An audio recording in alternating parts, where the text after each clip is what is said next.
আল্লাহ রাব্বুল আলামিন বলেছেন, বান্দা আমার শোনো, তোমার প্রয়োজনের অতিরিক্ত সম্পদ যদি তুমি আমি আল্লাহ রাস্তায় যদি ব্যয় না করো, আর তুমি যদি এগুলো পুঞ্জীবিত করে তুমি যদি জমা করে যদি রাখো, তাহলে শোনো, যারা স্বর্ণ রৌপ্য সঞ্চিত করে রাখে, ধন সম্পদ সঞ্চিত করে রাখে, জমা করে রাখে এবং তা আল্লাহর পথে ব্যয় করে না, আল্লাহ রাস্তায় দেয় না, মসজিদে দান করে না, মাদ্রাসায় দান করে না, ভিক্ষুককে দান করে না, এতিম মিসকিনদেরকে দান করে না, আল্লাহর পথে, দিন কায়েমের পথে, ইসলাম যেন, কোরআন যেন সংসদে যায়, এই পথে যে লোকগুলো আছে, ওই আল্লাহ রাস্তায় ফি সাবিলিল্লাহ, আল্লাহ রাস্তায় যারা দান করে না, জিহাদের ময়দানে যারা দান করে না, তাদের তোমরা ফাবাশশিরুহু বিআযাবিন আলিম, তাদের যন্ত্রণাদায়ক শাস্তির সংবাদ দিন।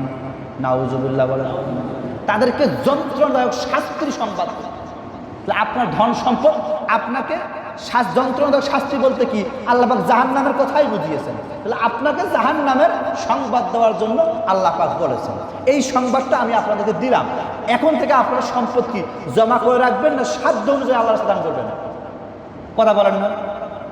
সাধ্য অনুযায়ী আল্লাহ রাস্তা দান করবেন, না জমা করে রাখবেন? আল্লাহ রাস্তা দান করার দরকার আছে? জোরে বলেন, আছে। কেন? যদি দান না করেন, ওই যে জাহান্নামের শাস্তির সংবাদ নিয়ে মরেন। কারণ ওই ধন সম্পদ তো ধন সম্পদ আপনি তো আল্লাহ রাস্তায় ব্যয় করতে পারেন নাই।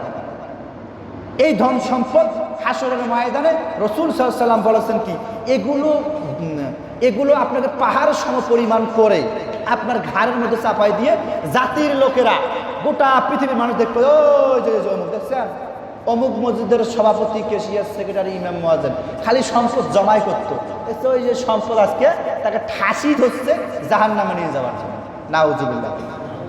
তাহলে যেই সম্পদ আপনি অর্জন করলেন, এই কষ্টে অর্জিত সম্পদটুকুই আপনাকে জাহান্নামে যাওয়ার কারণ হয়ে দাঁড়াচ্ছে, যদি আপনি আল্লাহ রাস্তায় দান।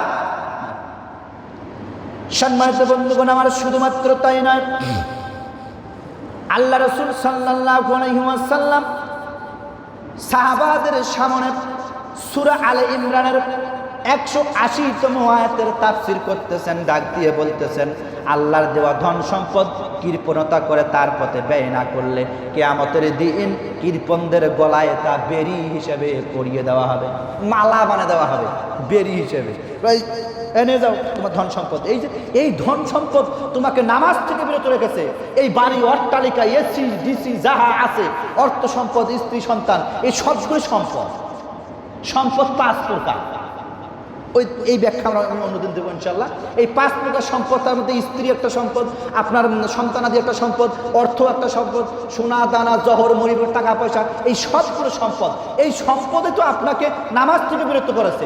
এই সম্পদে তো আপনাকে আল্লাহ রাস্তায় দান সদকা থেকে বিরত করে রেখেছে। এই সম্পদগুলো তো আপনি আল্লাহ রাস্তায় বের হবেন সেখান থেকে আপনাকে বিরত করেছে। এই সম্পদ ওই দিন, যেই সম্পদ আল্লাহ রাস্তায় যদি নিষেধ করে, এই সম্পদগুলো মালা বানিয়ে, বেরি বানিয়ে আপনার গলার মধ্যে পেঁচে দেওয়া হবে। নে সম্পদ, কতগুলো খাবি খা, হাসরের ময়দানে যা, এই সম্পদ আজ তোমাকে জাহান্নামের মধ্যে নিয়ে যাবে। নাউজুবিল্লাহ বলেন।